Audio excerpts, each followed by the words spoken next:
रावण ने क्रोध युक्त होकर गीधराज के पंख काट दिए और सीता जी को पकड़कर अपने विमान पर बैठाकर फिर से उड़ चला। पर्वतों पर कुछ वानरों को देख सीता जी ने अपना एक अंग वस्त्र नीचे गिरा दिया। मारीच को मारकर जब श्री राम लौट रहे थे तब उन्होंने लक्ष्मण जी को अपनी ओर आते देखा। लक्ष्मण को वहां देखकर उन्होंने कहा, लक्ष्मण, तुम यहां हो तो वहां सीता सुरक्षित नहीं है, तुम यहां क्यों आए? दोनों भाई गोदावरी नदी के तट पर बसे अपने आश्रम में पहुंचे। वहां जानकी जी को नहीं पाकर वे व्याकुल हो गए।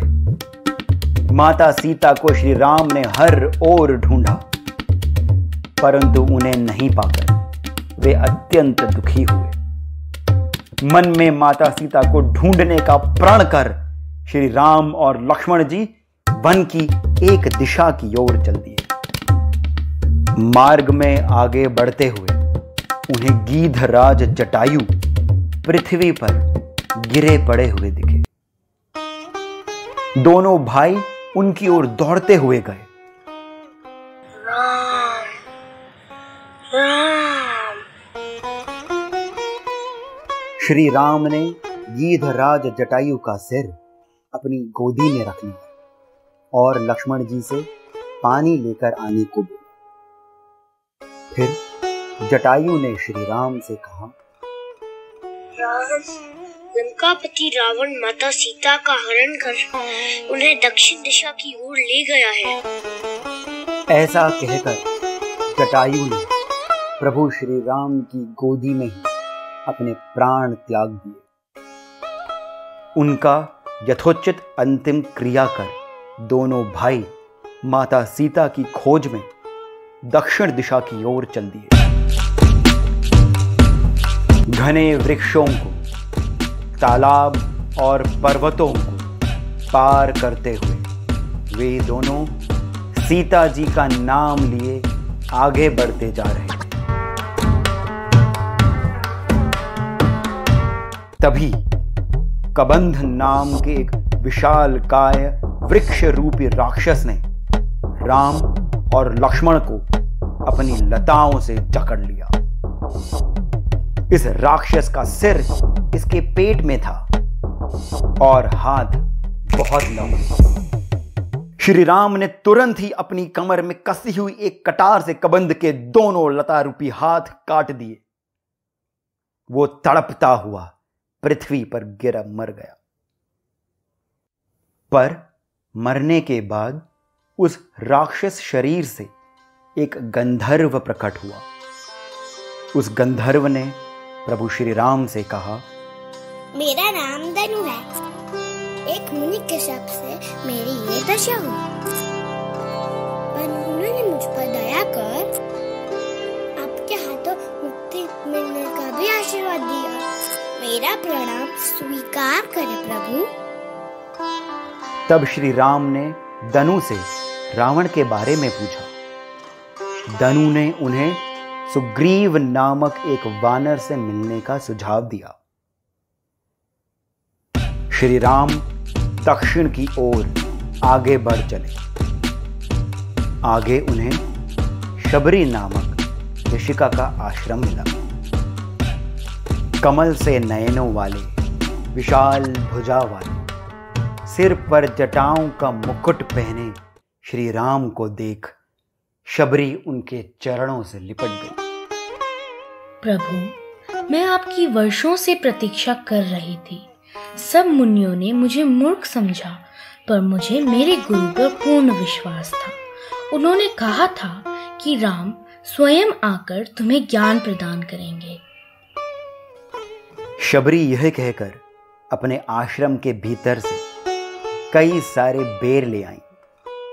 उन्होंने प्रभु को देने से पहले स्वयं चखे और जो केवल मीठे बेर थे वही श्री राम को दिए। झूठे बेरों को खाने में लक्ष्मण जी थोड़ा सकपकाए, पर स्नेह मूर्ति श्री राम ने माता शबरी के प्रेम और भक्ति के सागर में भिगोए हुए बेर बड़े आनंद से खाए। तत्पश्चात माता शबरी ने कहा, प्रभु, मैं मूढ़ बुद्धि अज्ञानी हूँ। मैं केवल आप ही का नाम जपती हूँ। मुझे ज्ञान प्रदान करें। श्री राम ने माता शबरी को नवधा भक्ति का ज्ञान दिया। उन्होंने कहा, माता, प्रथम भक्ति सत्संग है, यानी संतोटा अच्छी लूडोटा साथ है। दूसरी भगवान की कथा सुनने में है। तीसरी गुरु की माता पिता की सेवा करने में है। चौथी भक्ति है अपने कपट को छोड़ भगवान के गुणों का स्मरण करना। उन्होंने कहा, मंत्रों का जाप कर भगवान पर दृढ़ विश्वास रखना पांचवी भक्ति है। यह वेदों का बताया ज्ञान है। छठी भक्ति है इंद्रियों पर नियंत्रण रखना। सातवीं भक्ति है समस्त प्राणियों को एक सा प्रभु रूपी देखना। आठवीं भक्ति जो मिले उसी में संतोष करने में है। और जो स्थित प्रज्ञ है, यानी सुख और दुख में एक समान है, वह नौवीं भक्ति के मार्ग पर होता है। जो व्यक्ति इनमें से किसी भी एक मार्ग पर चलता है, वह परम आनंद प्राप्त करता है। नवधा भक्ति के आशीर्वाद के बाद राम ने माता शबरी से सुग्रीव के रहने के स्थान के बारे में पूछा।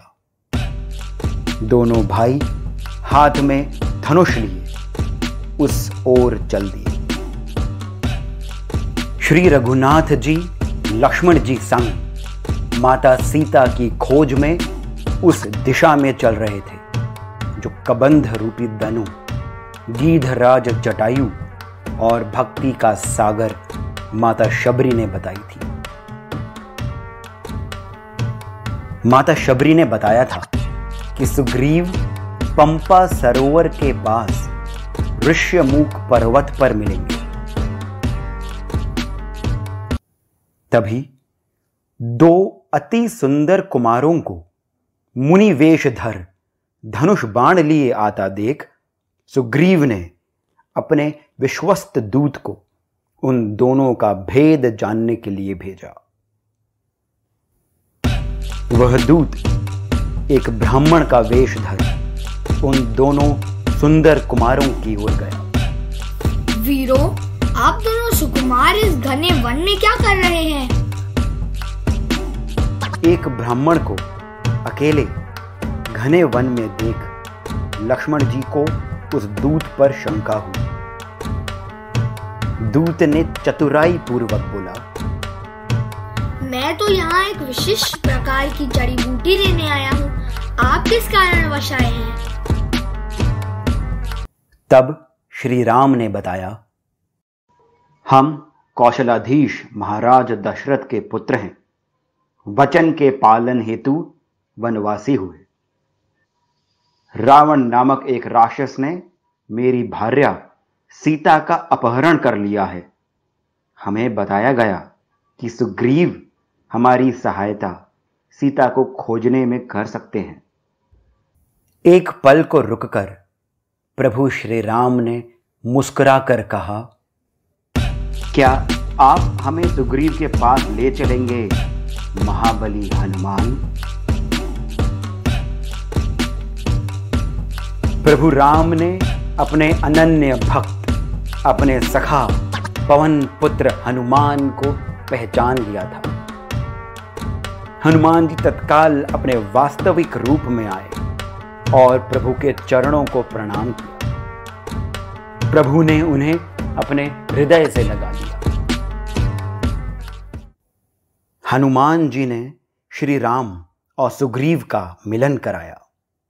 लक्ष्मण जी ने सुग्रीव को सारा इतिहास कहा। तब सुग्रीव ने बताया, प्रभु, कुछ समय पहले मेरे वानर सैनिकों को आकाश मार्ग से एक स्त्री की पुकार सुनाई दी थी। फिर उन्हें एक वस्त्र मिला। सुग्रीव ने वह वस्त्र श्री राम को दिखाया। श्री राम उसे पहचान गए। थोड़ी देर के लिए जानकी जी को याद कर शांत बैठे रहे।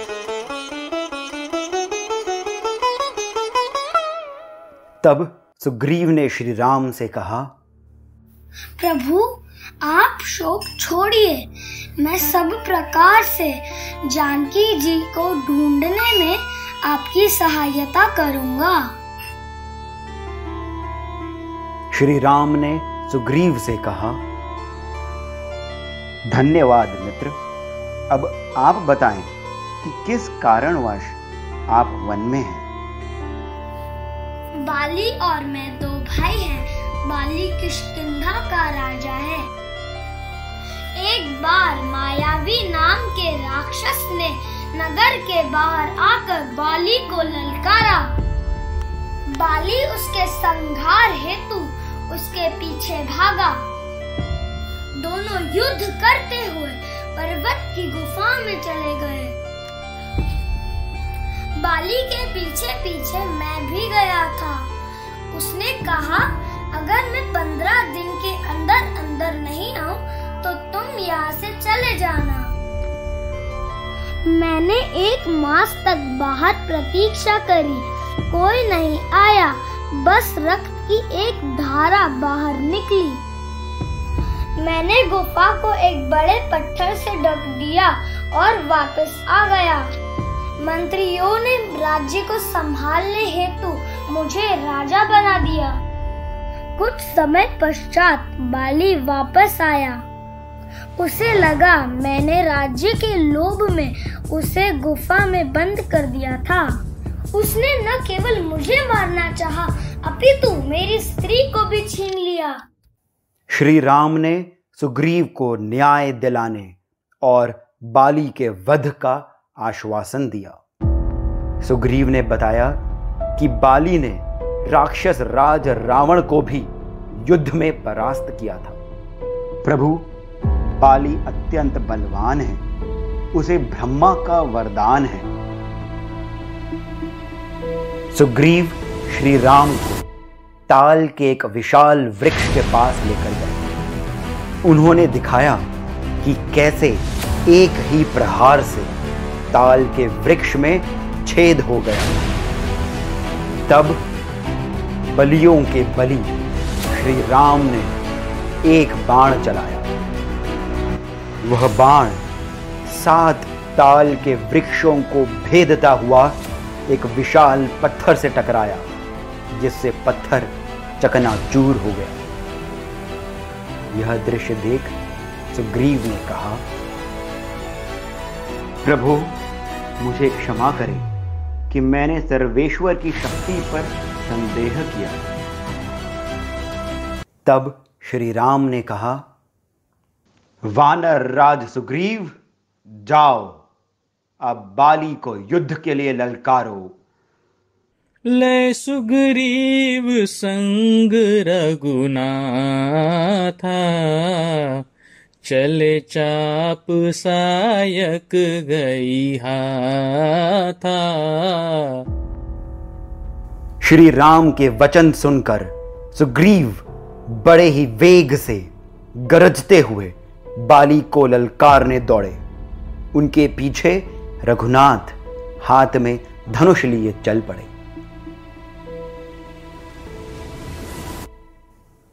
दोनों वानर भाइयों में भीषण युद्ध हुआ, पर बाली का एक एक प्रहार सुग्रीव को इंद्र के वज्र के प्रहार सा लग रहा था। उन्हें प्रतीक्षा थी कि कब श्री राम बाली को बाण मारेंगे, पर ऐसा नहीं हुआ और सुग्रीव को वहां से भागना पड़ा। ऋष्यमुख पर्वत पर पहुंच उन्होंने श्री राम से बाण न चलाने का कारण पूछा, तो श्री राम ने कहा, मित्र, आप दोनों भाई एक जैसे दिखते हैं। बाण यदि आपको लग जाता तो बड़ी हानि होती। इसके पश्चात श्री राम ने सुग्रीव के गले में फूलों की एक माला डाली और वचन दिया कि अब यह बाली का अंतिम युद्ध होगा। बाली और सुग्रीव में पुनः युद्ध हुआ। इस बार श्री राम ने बिना कोई देरी करे एक बाण बाली की ओर चलाया। उस बाण का आघात इतना था कि बाली उड़कर कुछ दूर पृथ्वी पर जा गिरा। श्री राम, लक्ष्मण, सुग्रीव, पवन पुत्र हनुमान एवं समस्त वानर बाली को घेर कर खड़े हो गए। तब बाली ने पीड़ा भरी वाणी से श्री राम से पूछा, गोसाई रघुवीर, मेरी भार्या तारा ने मुझे आपके गुणों और शक्ति से अवगत कराया था। मुझे लगा था कि आप धर्म के रक्षक हैं, परंतु आपने मुझे छिप कर मारा। ये कैसा धर्म है? तब श्री राम ने कहा, मूर्ख, भाई की स्त्री बहन, पुत्र की स्त्री और कन्या, ये चारों एक समान हैं। तुमने अपने भाई की स्त्री पर कुदृष्टि डाली, यह पाप है। और पापी से धर्म कैसा? बाली ने धीमे स्वर में श्री राम को कहा, प्रभु, जिस परम गति को पाने हेतु मुनिजन घनघोर तपस्या करते हैं, वह आपने मुझे क्षण भर में प्रदान कर दिया। मैं धन्य हूँ। मेरा पुत्र अंगद आपकी शरण में है। ऐसा कहकर बाली ने प्राण त्याग दिए। इसके पश्चात श्री राम ने लक्ष्मण जी से कहे सुग्रीव को राजपद और बाली के पुत्र अंगद को किष्किंधा का युवराज बना दिया। परंतु वे स्वयं पर्वत पर एक कुटिया बनाकर रहने लगे।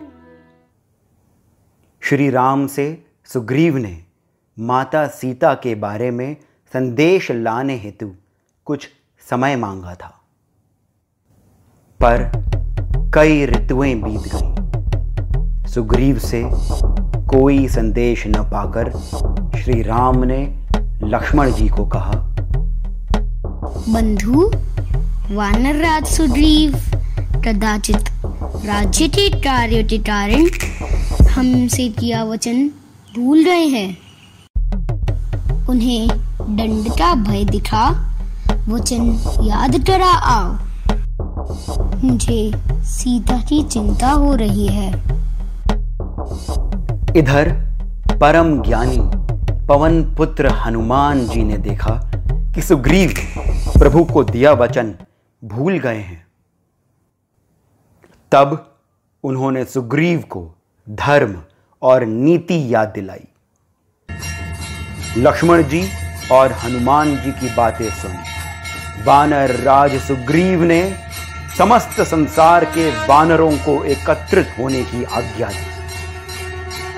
तब वानर राज सुग्रीव ने कहा, बंधुओं, यह कार्य रघुवीर का है, तुम्हारे भाग्य के उदय का है।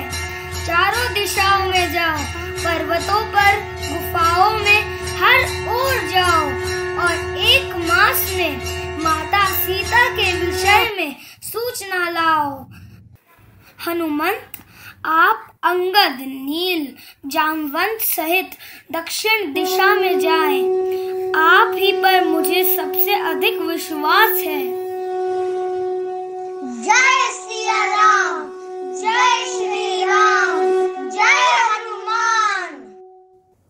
श्री राम ने अंजनी नंदन हनुमान को अपने पास बुलाया, उनके सर पर हाथ रखा और अपनी अंगूठी उतारते हुए कहा, जानकी तो यह दिखाना, उन्हें तुम पर विश्वास रहेगा। उन्हें मेरा बल और उनके प्रति मेरी प्रीति सुनाकर लौट आना। हनुमान जी और उनकी वानर सेना दिनों तक चलते हुए एक ऐसे स्थान पर पहुंचे जहां उनकी वानर सेना को अत्यंत प्यास लगी। आसपास पानी का कोई स्रोत नहीं था। तब हनुमान जी ने एक पहाड़ी पर चढ़कर जल ढूंढने का प्रयास किया। एक गुफा में उन्हें आश्चर्यजनक दृश्य दिखाई दिया। उस गुफा में पृथ्वी के अंदर बगुले, हंस इत्यादि पक्षी उड़ रहे हैं। वे उस गुफा में घुसे तो देखा कि पृथ्वी के अंदर उस गुफा में एक बगीचा है, तालाब है, उसमें कई कमल खिले हैं। वहां एक योगिनी ध्यान में बैठी है। उस योगिनी को सबने सिर झुकाकर प्रणाम किया, फिर अपने आने का कारण बताया। योगिनी ने सबको स्नान कर फल खाने का सुझाव दिया। जब सब तृप्त हो गए, तब उस योगिनी ने उन्हें कहा कि आप सब अपनी आंखें बंद कर गुफा के बाहर चले जाएं। जब ने अंगद से कहा, श्री राम को साधारण मनुष्य नहीं समझे युवराज, वो परम पुरुष है, स्वयं ब्रह्म है। तभी वहां एक गुफा से एक विशाल गीध बाहर आया। वानर सेना उसे देख डर गई। तभी अंगद ने युक्तिपूर्वक कहा, गीधराज, जयु के समान महान कोई नहीं है। श्री राम के कार्य हेतु उन्होंने अपने प्राण तक त्याग दिए। जटायु का नाम सुन वह गीध बोले, वानरों, मैं जटायु का भाई संपाति हूँ।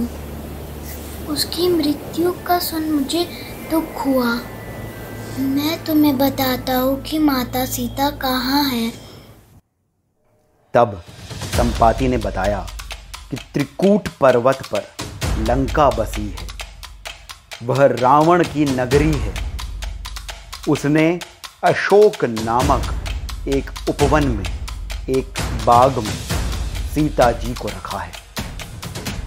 मैं गीध हूं, मेरी दृष्टि अपार है। जो इस 100 योजन लंबे समुद्र को लांघ सकेगा, अत्यंत बुद्धिमान होगा, वही श्री राम का कार्य सिद्ध कर सकेगा। सब चुप थे, इधर उधर देख रहे थे। तभी जामवंत जी बोले, मैं बूढ़ा हो चला हूँ। श्री हरि विष्णु जब वामन अवतार में आए थे, तब मैंने समस्त पृथ्वी के चक्कर लगाए थे, पर अब नहीं कर सकता। अंगद ने कहा, मैं पार तो चले जाऊं, लेकिन लौटने में संदेह है। तब सबने हनुमान जी की ओर देखा। वे शांत खड़े थे। हनुमान जी ने कहा, बंधुओं, मुझे अपनी शक्ति का ज्ञान नहीं है। इस पर जामवंत जी बोले, बाल्यकाल में आपके चंचल स्वभाव के कारण आपको अपनी शक्ति भूल जाने का श्राप मिला था। उस श्राप का समाधान ये था कि जब कोई आपको आपकी शक्ति का ज्ञान कराएगा, आपको अपनी शक्ति का ज्ञान हो जाएगा। जामवंत बोले, सुनो हनुमान, आप पवन पुत्र हो, पवन के समान उड़ सकते हो। इंद्र के वज्र के समान आपका शरीर बलवान है। आप ज्ञान, विज्ञान, बुद्धि और विवेक के सागर हो। आप अष्ट सिद्धि और नवनिधि के ज्ञाता हो। सूर्य के शिष्य हो। महादेव रुद्र के अवतार हो। ऐसा कोई कार्य नहीं जो आप नहीं कर सकते। तब हनुमान जी ने अपना शरीर पर्वत के आकार का कर लिया। सोने की तरह उनका शरीर चमक रहा था। भारी सिंहनाद के साथ श्री राम के नाम की जय जयकार करते हुए माता सीता से मिलने का प्रण कर महाबली हनुमान आकाश की ओर उड़ चले। विशाल समुद्र के ऊपर पवन पुत्र हनुमान उड़ चले थे। श्री राम के अमोघ बाण की सी गति लिए हुए वे अपने लक्ष्य की ओर उड़ रहे थे। तब समुद्र से एक पर्वत बाहर प्रकट हुआ। मेरा नाम मैनाक है पवन पुत्र। आपके पिता मेरे मित्र है। कृपया मुझ पर विश्राम कर अपनी थकान मिटाएं। पवन सुत ने कहा, मैं आपका धन्यवाद करता हूँ, किंतु श्री राम के कार्य में कोई विश्राम नहीं है। ऐसा कहकर हनुमान आगे उड़ चले। देवताओं ने उनकी परीक्षा हेतु सर्पों की माता सुरसा को भेजा। तुम मेरे भोजन हो। देवताओं ने तुम्हें मेरा आहार बनाकर भेजा है। हनुमान जी नम्रता पूर्वक बोले, माता, अभी मुझे जाने दे। मैं श्री राम का कार्य कर स्वयं आपके पास आ जाऊंगा। सुरसा बोली, नहीं, तुम अभी ही मेरे मुंह में प्रवेश करोगे। ऐसा कहकर सुरसा ने अपना मुंह बड़ा किया तो हनुमान जी ने भी अपना शरीर और बड़ा किया। सुरसा अपना मुंह हनुमान जी के शरीर से भी और बड़ा कर दिया। हनुमान जी ने अपना शरीर और अधिक विशाल कर लिया। तभी अपने शरीर को अत्यधिक सूक्ष्म बनाकर, छोटा बनाकर वे सुरसा के मुंह में प्रवेश कर फिर से बाहर आ गए।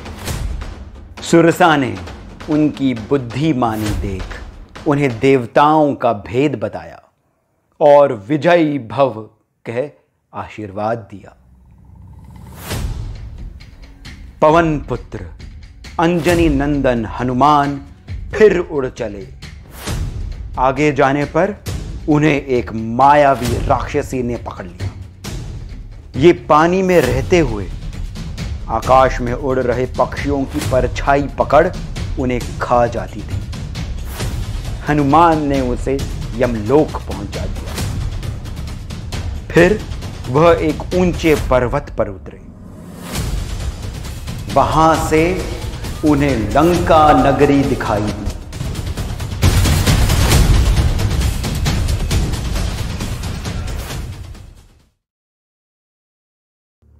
एक टापू पर एक विशाल किला है। उसके अंदर सुंदर सजे हुए मार्ग हैं, घर हैं। उन्हें राक्षसों की विशाल सेना भी एक ओर दिखाई दी। उन्हें अति विशाल नगर रक्षक किले के हर कोण पर दिखाई दिए। हनुमान जी ने गुप्त रूप से माता सीता की खोज का निर्णय लिया। उन्होंने एक मच्छर के समान अति लघु रूप लिया और लंका की ओर चल दिए। लंका के नगर द्वार पर उन्हें एक भयानक राक्षसी ने पहचान कर रोक लिया। मेरी अनुमति के बिना कोई लंका में प्रवेश नहीं कर सकता। कौन है तू? शीघ्र बता, नहीं तो मेरे कोप का अधिकारी होगा। हनुमान जी ने अपने एक घूंसे के प्रहार से लंकिनी को पृथ्वी पर गिरा दिया। लंकिनी को समझ आ गया कि ये साधारण पुरुष नहीं है।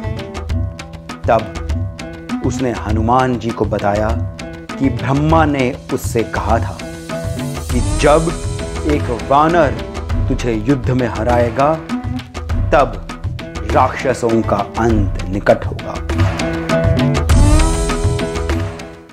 तत्पश्चात हनुमान जी एक एक कर हर महल, बाग, घर, हर ओर सीता जी को खोजने लगे। फिर एक महल से उन्हें राम नाम की धुन सुनाई दी। उन्होंने देखा कि एक पुरुष साधु वेश में राम नाम भज रहे हैं। ब्राह्मण रूपधर हनुमान उस व्यक्ति के समीप गए। तब उस व्यक्ति ने पूछा, मेरा नाम विभीषण है। अब ब्राह्मण वेश में लंका में कैसे? मैं लंकपति का भाई हूँ। क्या आप भी रघुवर के भक्त थे? पहले राम भजन और अब राम की भक्ति। हनुमान अपने वास्तविक रूप में आए और उन्हें प्रणाम किया। विभीषण ने अशोक वाटिका का रास्ता बतलाया। हनुमान जी फिर अपने पहले वाले लघु रूप को धर माता सीता की ओर चल पड़े। अशोक वाटिका में उन्हें एक अत्यंत सुंदर और तेजोमय स्त्री दिखी। उस स्त्री ने वनवासियों से वस्त्र पहने थे और पृथ्वी की ओर मुख कर दुखी बैठी थी। हनुमान जी माता सीता को पहचान गए। तभी उन्होंने देखा कि बहुत सी स्त्रियों सहित अपने अंग रक्षकों और सेवकों के दल के साथ रावण वहां आया है। हे सुमुखी, कमल नयनी, मैं लंकापति रावण स्वयं तुमसे मिलने, तुम्हें मनाने आया। मुझे स्वीकार कर अपने भाग्य को बदलो। वे दुष्ट, श्री राम से डर। वे सूर्य हैं और तू जुगनू। तब क्रोधित हो रावण ने कहा, एक माह, केवल एक माह का समय देता हूं। मुझे स्वीकार कर लो, नहीं तो मार दूंगा। ऐसा कहकर रावण चला गया। फिर माता सीता के पास त्रिजटा नाम की एक विवेकी और ज्ञानी राक्षसी आई और बोली, स्वप्न में मैंने देखा कि एक वानर लंका को जला रहा है, राक्षसों का संहार कर रहा है। रावण गधे पर सिर मुंडवाकर बैठा है और यमलोक की ओर जा रहा है। ऐसा बता त्रिजटा ने माता सीता को प्रणाम किया और वहां से चली गई। आंजनेय हनुमान यह सब पेड़ पर बैठकर देख रहे थे। उन्होंने प्रभु श्री राम की दी हुई अंगूठी नीचे गिराई। अंगूठी देख माता जानकी हर्षित भी हुई और चकित भी। उन्होंने सोचा, यह अंगूठी माया से नहीं बन सकती। श्री राम को कोई हरा नहीं सकता। फिर ये यहाँ कैसे? पेड़ पर से ही महावीर हनुमान ने श्री राम की गाथा गाई, श्री राम का जय जयकार किया। सीता जी ने कहा, राम नाम लंका में लेने वाला वह महावीर कृपया सामने आए। तब हनुमान पेड़ से उतरे। फिर माता सीता को श्री राम और सुग्रीव के मिलन के बारे में बताया। सब सुनकर माता सीता को पवन पुत्र पर विश्वास हुआ। तब हनुमान जी ने श्री राम का संदेश दिया। उन्होंने कहा, माता, श्री राम ने कहा है कि वे लक्ष्मण सहित सकुशल हैं, पर सुख में नहीं हैं। आपका वियोग उन्हें पीड़ा देता है। मैं आपको अभी ही यहाँ से मुक्त करा लूं, पर श्री राम ने शपथ ली है कि वे स्वयं राक्षसों का संहार कर आपको लेने आएंगे। अतएव हे माता, कृपया शोक न करें, अब रावण का अंत निश्चित है। यह सुन माता सीता को संतोष हुआ। फिर उन्होंने पूछा, वत्स, यदि तुम्हारी सेना में सभी तुम्हारे जितने लघु आकार के हैं, तो वे इन विशालकाय राक्षसों का सामना कैसे करेंगे? यह सुन महाबली हनुमान ने माता सीता को अपना वज्र के समान वास्तविक रूप दिखलाया। यह देख माता सीता को पूर्ण विश्वास हो गया कि रावण के आतंक का अब अंत होगा। तब उन्होंने हनुमान जी से कहा, वत्स, तुमने मुझ तक संपर्क करने हेतु विशाल समुद्र को लांघा, लघु रूप धर मुझे श्री राम का संदेश दिया। तुम बल, बुद्धि एवं ज्ञान के देवता हो। मैं तुम्हें अपने तप के योग से अजर एवं अमर होने का वरदान देती हूँ। हनुमान जी ने माता सीता को प्रणाम किया और फिर कहा, माता, भूख लग रही है। यदि आपकी आज्ञा हो तो ये स्वादिष्ट फल मैं चख लूं। आज्ञा पाकर मन में श्री राम का स्मरण कर हनुमान फलों को खाने लगे। तब उपवन में माता सीता की निगरानी के लिए खड़े सैनिकों ने हनुमान जी को कोई साधारण बानर समझ भगाना चाहा। तब अतुलित बल के स्वामी हनुमान जी ने कई वृक्ष उखाड़ सैनिकों पर फेंके। कुछ मर गए, कुछ भाग गए। जो बच गए उन्होंने रावण को सूचना दी। रावण ने कई शूरवीर भेजे, पर कोई वापस नहीं आया। तब रावण के पुत्र अक्षय कुमार ने स्वयं जाकर हनुमान जी को पकड़ना चाहा, परंतु इससे पहले कि अक्षय कुमार कुछ कर पाता, हनुमान जी ने एक वृक्ष फेंक उसे कुचल दिया। पुत्र के वध से रावण व्याकुल हो उठा। उसने अपने अत्यंत बलवान पुत्र मेघनाद को भेजा, पर हनुमान जी के आगे मेघनाद कुछ नहीं कर सका। फिर हनुमान जी ने एक प्रहार कर मेघनाद को कुछ क्षण के लिए मूर्छित कर दिया। मेघनाद ने तब ब्रह्मास्त्र का प्रयोग किया। ब्रह्मदेव का मान रखने हेतु महावीर हनुमान ने वह प्रहार होने दिया।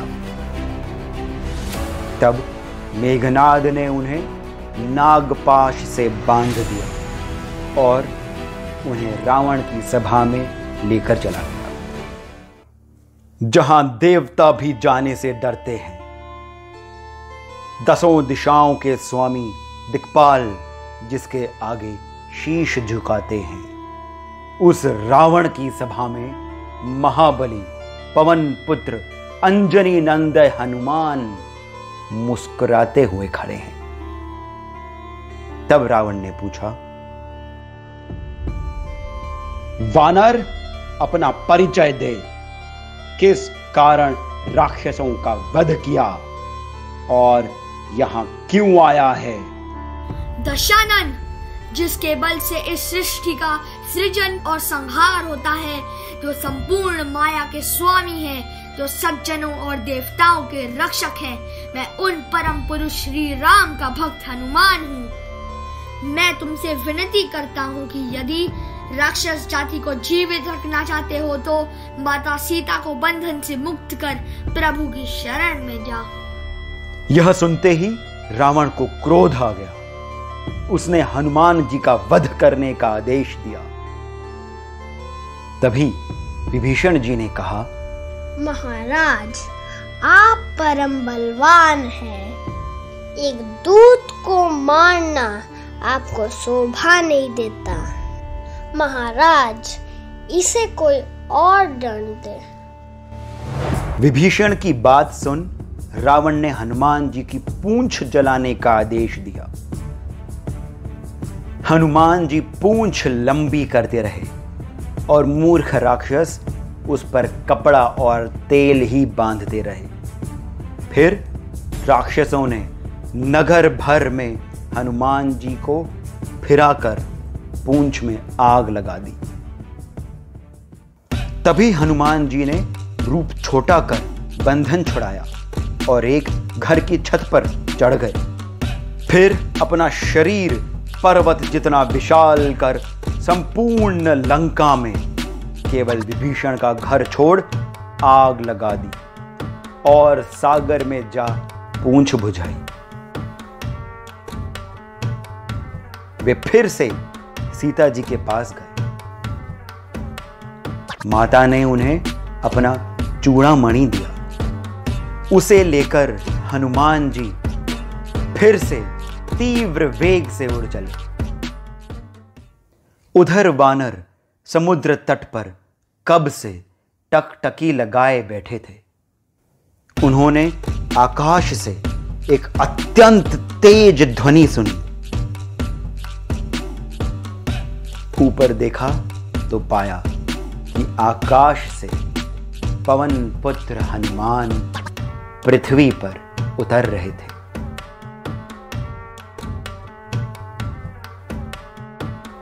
जब सब वानर हनुमान जी सहित महाराज सुग्रीव के पास पहुंचे तो महाराज सुग्रीव ने हनुमान जी को हृदय से लगा लिया।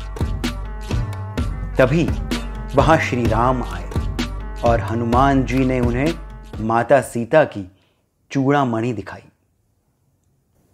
चूड़ामणि को देख श्री राम व्याकुल हो गए। जानकी जी का समाचार पूछा।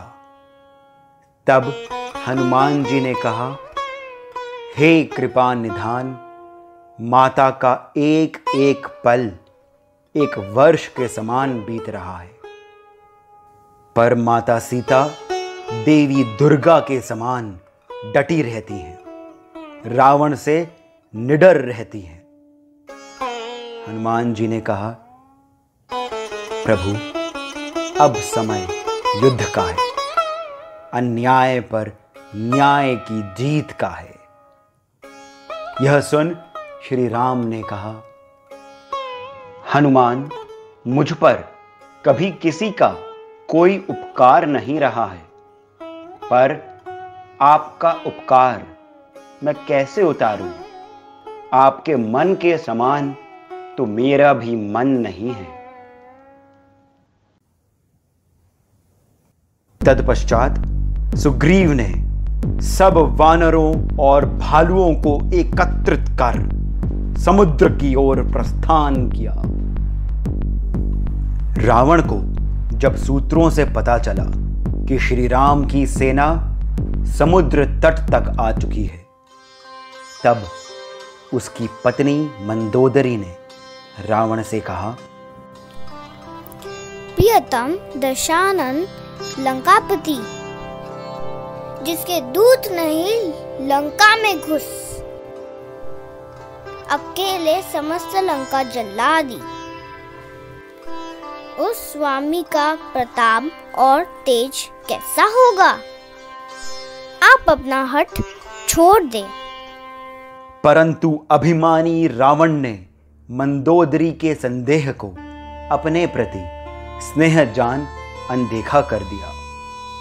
सभा में जब अपने मंत्रियों से आगे की नीति पूछी, तब विभीषण ने कहा, हे नाथ, मेरे भाई, काम, क्रोध मद, लोभ मृत्यु के द्वार हैं। प्रभु श्री राम अपने भक्तों को काल के मुंह से भी बाहर ले आते हैं। वे स्वयं विष्णु हैं। वे अजन्मा, व्यापक और अजेय हैं। उनकी शरण में चले जाएं।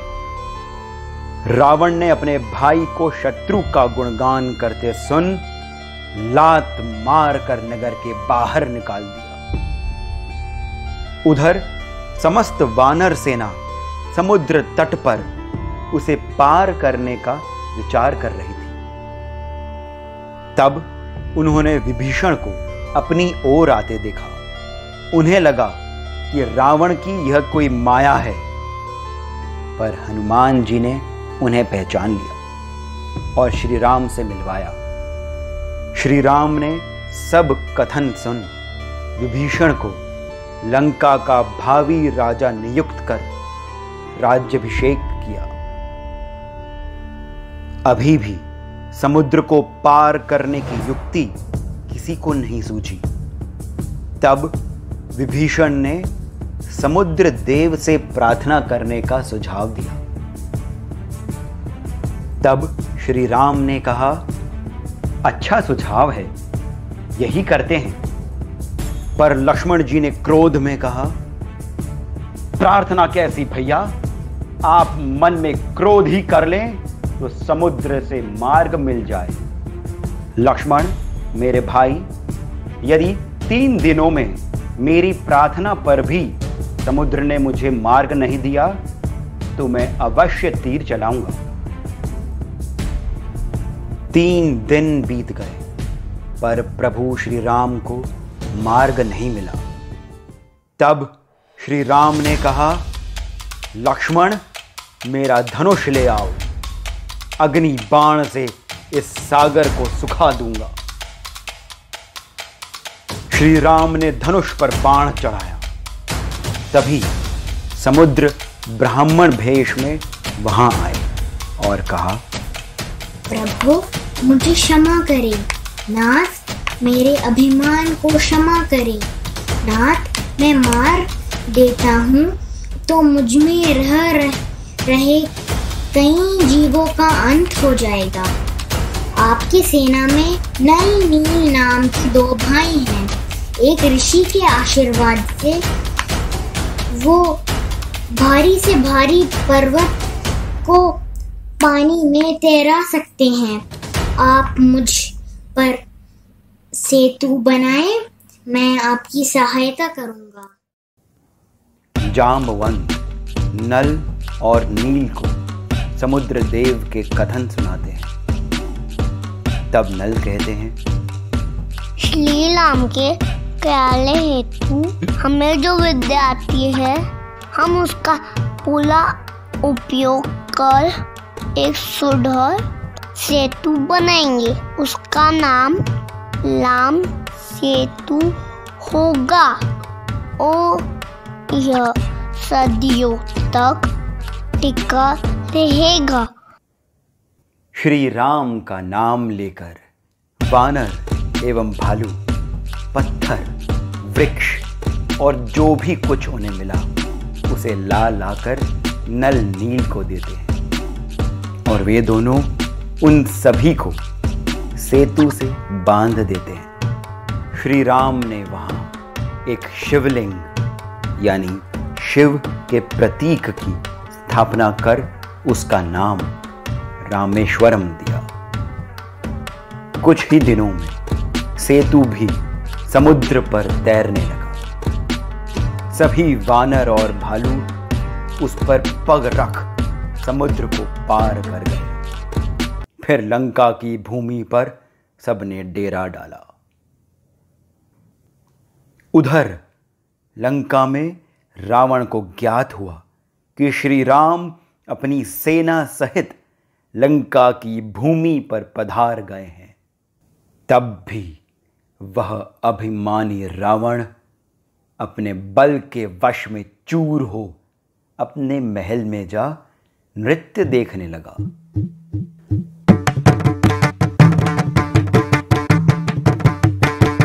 जब विभीषण ने संगीत की ध्वनि का स्रोत बताया, तब श्री राम ने एक अद्भुत बाण अपने धनुष पर चढ़ा रावण की ओर चलाया। वह बाण रावण के मुकुट को गिरा, फिर से राम जी के तरकश में लौट आया। तब मंदोदरी ने रावण से फिर विनती करी और कहा, दसों दिशाएं जिसके कान हैं, वेद स्वयं जिसकी वाणी है, माया जिसकी हंसी है, अग्नि जिसका मुख है, वरुण जीवा है और शिव जिसके अहंकार है, वह श्री राम है। दशानन, आप कृपया उनसे बैर न करें। परंतु अब भी मंदोदरी की इस बात को जानते हुए रावण ने फिर भी नहीं माना। उधर श्री राम ने जामवंत के सुझाव अनुसार नीतिपूर्वक अंगद को दूत बना रावण के पास भेजा। अंगद लंका में रावण के महल के बाहर पहुंचे। रावण का एक पुत्र जो अंगद की ही आयु का था, बाहर खेल रहा था। बातों बातों में दोनों के बीच युद्ध हो गया। अंगद ने उसे उठा धरती पर फेंक वध कर दिया।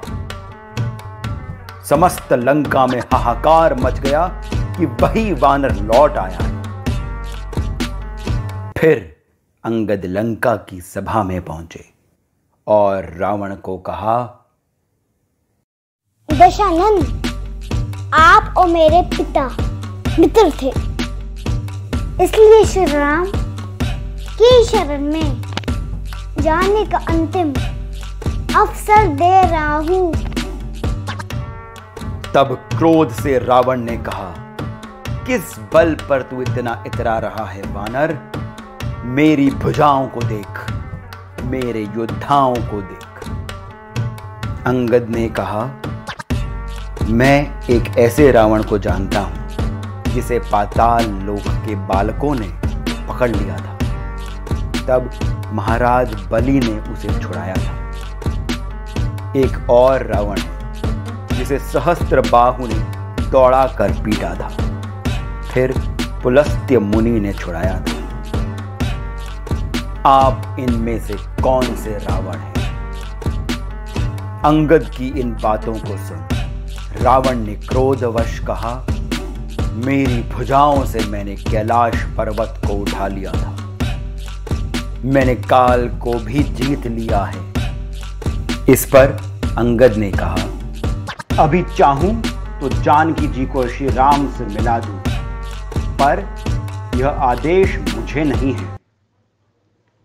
यदि तू इतना बलवान है तो मेरे चरण पृथ्वी से हटा। यदि कर पाया तो श्री राम चले जाएंगे। अंगद ने ऐसा कहे अपना पांव हवा में उठाया और फिर धरती पर दे मारा। उसके कंपन से धरती कांप गई। रावण गिरते हुए बचा। तब रावण ने अपने योद्धाओं को अंगद का पांव हटाने का आदेश दिया। मेघनाद आदि सभी शूरवीर एक साथ अंगद पर झपटे, पर कोई उसका पग हिला भी नहीं पाया। अंगद मन में राम नाम जपते हुए एक पर्वत की भांति वहीं खड़े रहे। फिर रावण स्वयं उठा। तब अंगद ने कहा, मेरे चरण नहीं, श्री राम के चरण पकड़ दशानन। ऐसा कहकर अंगद श्री राम के पास उड़ चले।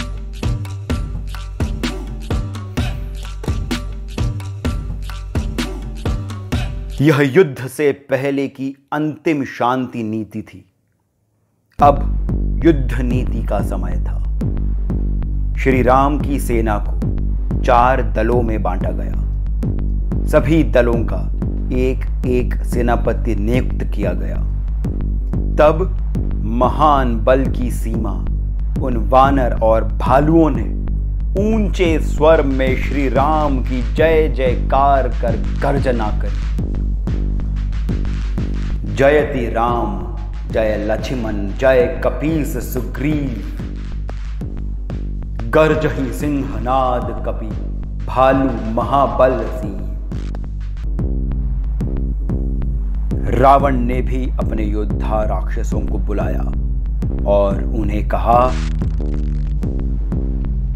वीरों, चारों दिशाओं में जाओ, रीछ, वानर सबको पकड़कर खा जाओ। घनघोर गर्जना के साथ युद्ध आरंभ हो गया। राक्षस तोमर, फरसे, शूल, 2धारी तलवार लिए वानरों पर टूट पड़े। वानर और भालू पेड़ों पर, पर्वतों पर चढ़ राक्षसों को पत्थर मारते रहे।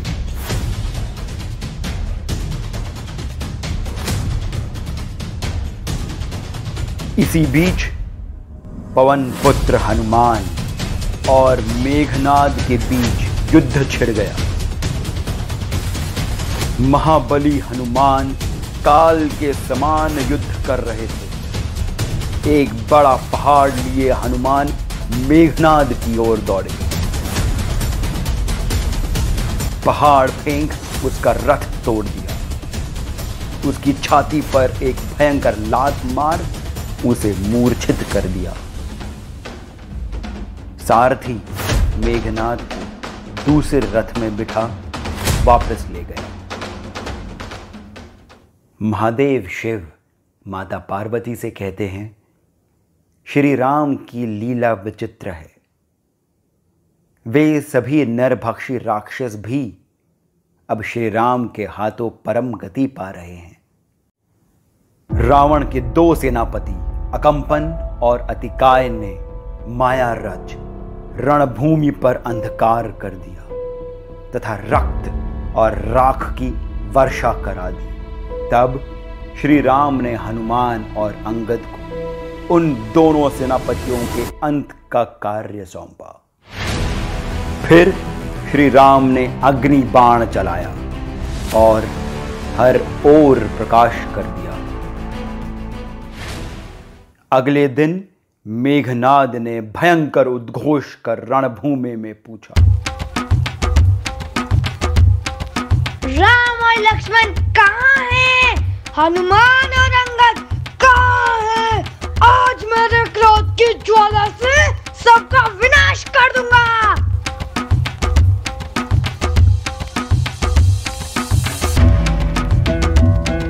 मेघनाद के आतंक को देख वानर और रीछ वहां से भाग खड़े हुए। तब पवन पुत्र एक वृक्ष उखाड़ उसकी ओर भागे तो वह दुष्ट आकाश में उड़ अदृश्य हो गया। फिर आकाश से छिपकर हड्डियों की वर्षा कर दी। उसे रोकने के लिए लक्ष्मण जी अपनी सेना के साथ चल दिए। अब दोनों योद्धा एक दूसरे पर अनेकों बाण चला रहे थे।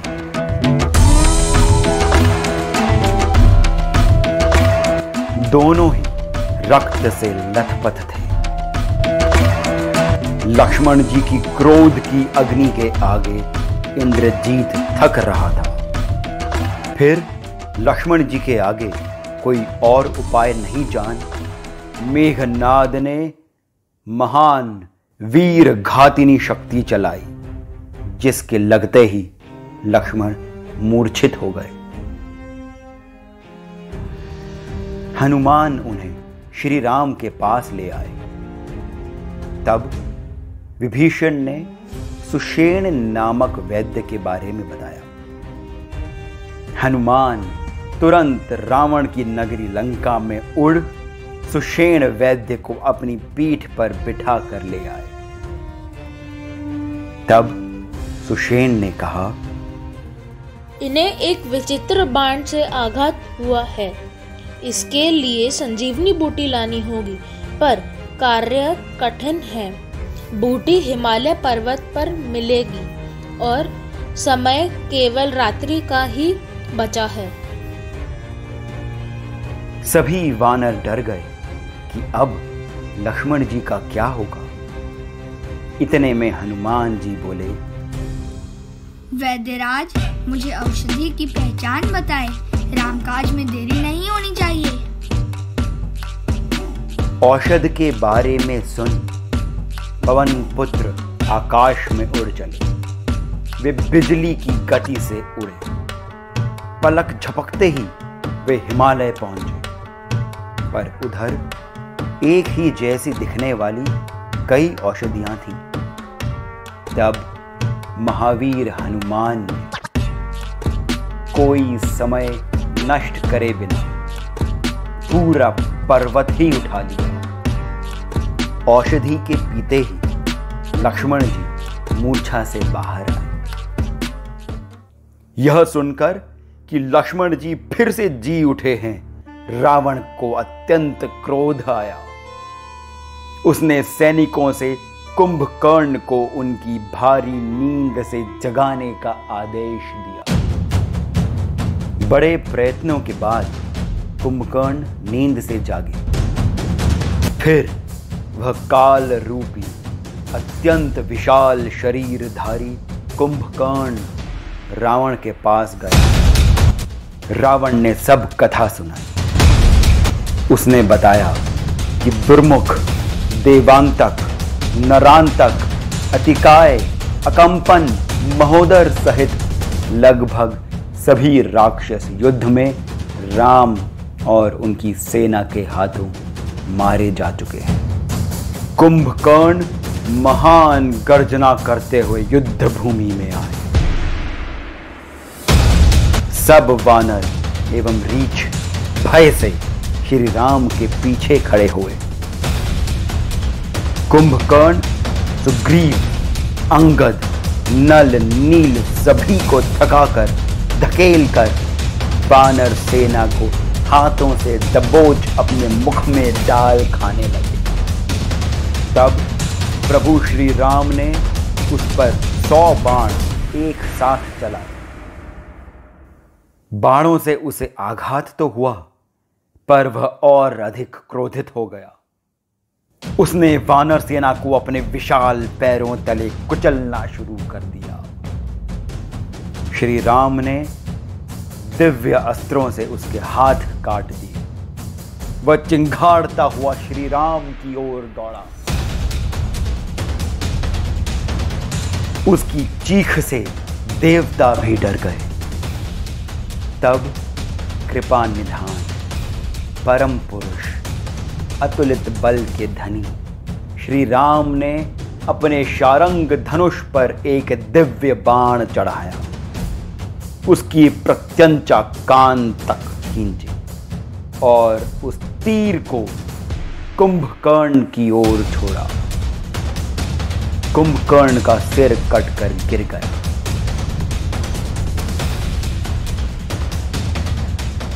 सब हर्षित हुए और देवताओं ने फूल बरसाए। उधर मेघनाद ने रावण को कहा कि पिताश्री, कल आप मेरा प्रताप देखना। अब अगले दिन मेघनाद ने बाणों की घनघोर वर्षा कर दी।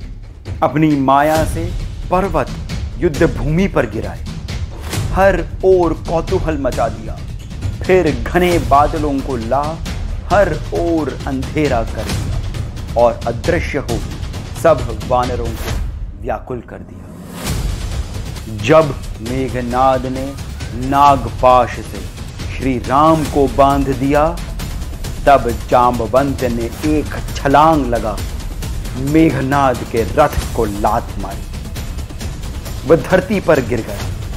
फिर उसकी टांगों को पकड़ जांबवंत ने उसे धरती पर पटक दिया और फिर हवा में घुमा लंका के अंदर फेंक दिया। मेघनाद अपनी हार से लज्जित था। अब उसने अजेय यज्ञ करने का प्रण किया। विभीषण जी के गुप्तचरों ने उन्हें मेघनाद के यज्ञ की जानकारी दी। तब विभीषण जी ने श्री राम से इस यज्ञ को रोके जाने की प्रार्थना करी। उन्होंने कहा, नहीं तो अनर्थ हो जाएगा प्रभु। इस पर लक्ष्मण जी बोले, भैया मैं प्रण करता हूं कि या तो आज मेघनाद का अंतिम दिन होगा, नहीं तो मैं आपका सेवक नहीं कहलाऊंगा।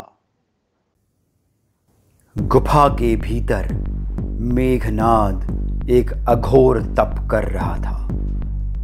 तब वानरों ने उसके यज्ञ को भंग करने हेतु उसके बालों को खींचा। वह उठ खड़ा हुआ। क्रोध में उसने एक त्रिशूल लक्ष्मण जी पर छोड़ा। शेष नाग के अवतार लक्ष्मण जी ने त्रिशूल के टुकड़े कर दिए। अपनी माया से मेघनाद अदृश्य हो गया। फिर अलग अलग रूपधर वानरों का संहार करने लगा।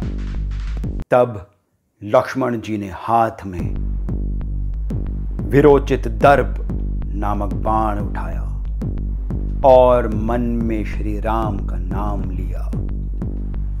फिर वह बाण धनुष पर चढ़ा, मेघनाद पर छोड़ दिया। मेघनाद अपनी माया से बाहर आ पृथ्वी पर गिर पड़ा। लंका में शोक की लहर छा गई। तब रावण ने स्वयं युद्ध करने का विचार किया। वह अपनी चतुरांगिनी सेना ले युद्ध भूमि की ओर चला। इतनी विशाल सेना के चलने से पृथ्वी हिलने लगी। रावण की हुंकार से पर्वत डगमगा गए। धूल के कारण सूर्य ढक गया। रावण एक मतवाले हाथी की तरह अपने रथ पर सवार युद्ध भूमि में चला आ रहा था। वह दृश्य देख विभीषण जी ने श्री राम से कहा, प्रभु मुझे चिंता हो रही है। आपके पास न रथ है, न पादुकाएं और ना ही कवच। आप भला रावण से किस तरह से युद्ध करेंगे? तब श्री राम ने मुस्कुराते हुए कहा, सखा सुनो, वीर का शौर्य और धैर्य रथ के दो पहिए हैं। सत्य और शील ध्वजा और पताका है। बल और विवेक घोड़े हैं। क्षमा और दया डोरी है। ईश्वर सारथी है। वैराग्य ढाल है। बुद्धि शक्ति है और विज्ञान धनुष। शम यानी मन को वश में रखना। शम और नियम बाण है। श्री राम के इन वचनों को सुन विभीषण जी ने उन्हें प्रणाम किया। फिर एक बार और भयानक युद्ध हुआ। इस बार रावण और महाबली हनुमान के बीच द्वंद्व हुआ।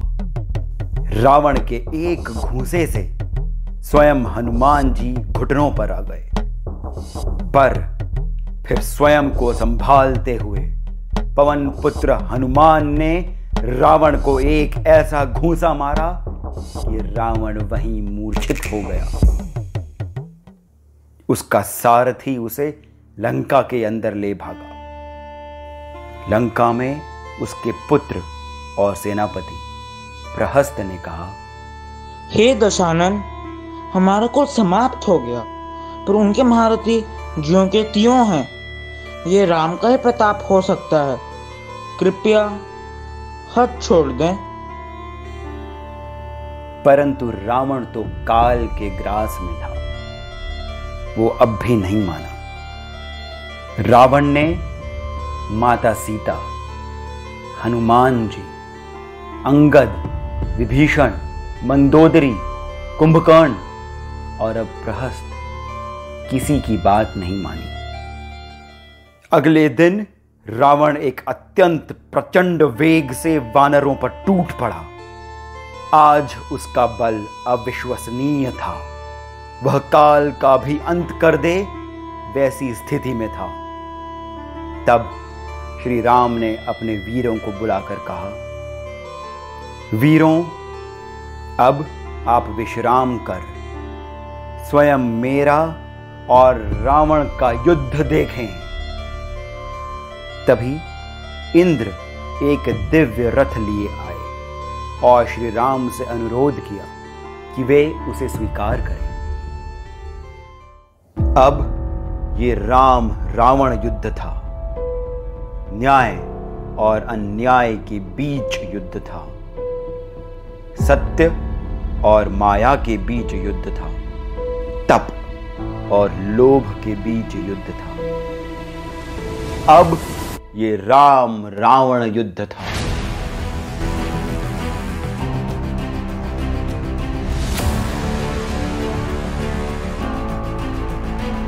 रावण ने कई तीर श्री राम की ओर छोड़े। प्रभु ने भी कई दिव्यास्त्रों का प्रयोग किया। वह चक्र और त्रिशूल चलाता है और राम उसे भस्म कर देते हैं। युद्ध के बीच कई बार रावण को प्रभु के वास्तविक रूप का आभास हुआ, पर वो अभिमानी था।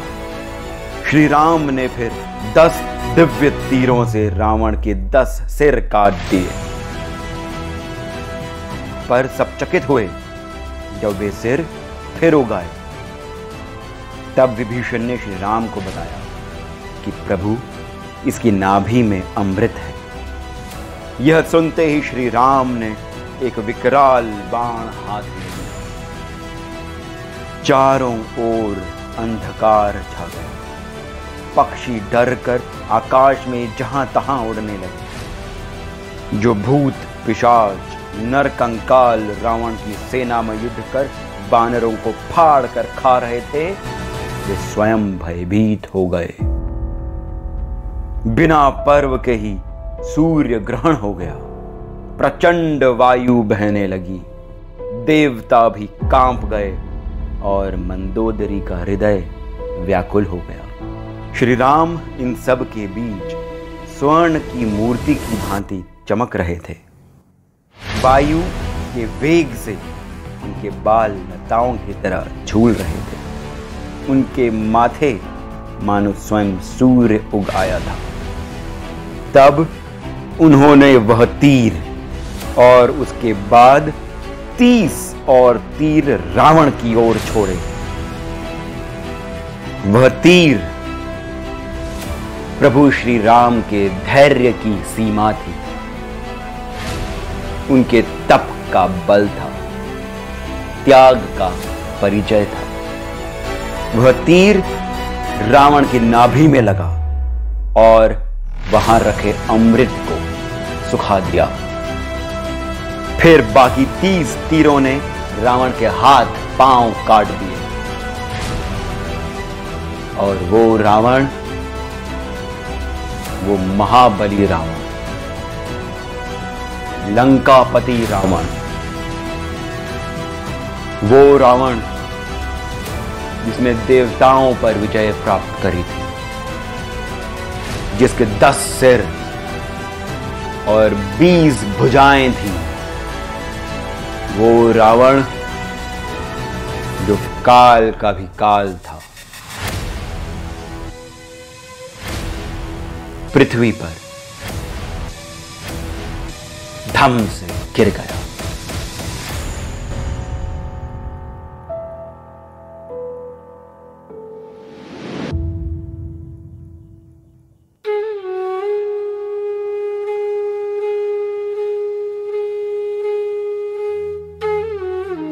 श्री राम ने रीछों को आज्ञा दी कि माता सीता को ले आएं, ताकि सभी उनके दर्शन कर पाएं। श्री राम ने माता सीता के वास्तविक रूप को अग्नि से बाहर प्रकट करने का मन बनाया।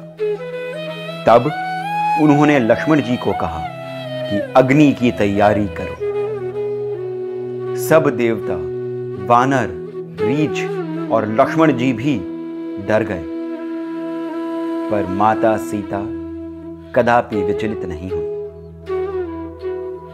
उन्होंने अग्नि देव से कहा कि यदि मेरे मन में केवल राम है तो हे देव, आपकी ज्वाला चंदन के समान शीतल हो जाए।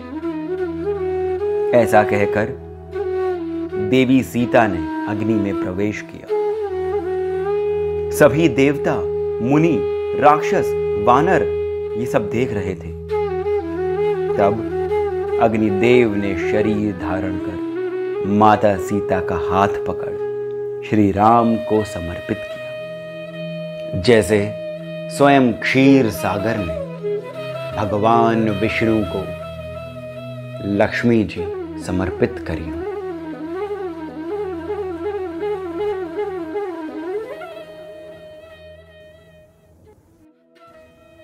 दोस्तों, आशा है आपको बच्चों की ये लगन, उनके माता पिता की मेहनत और हमारी ये प्रस्तुति पसंद आई होगी।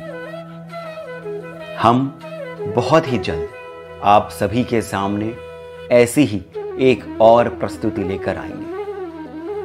तब तक के लिए मैं सिद्धार्थ अदिति की ओर से आप सभी से विदा लेता हूं। धन्यवाद।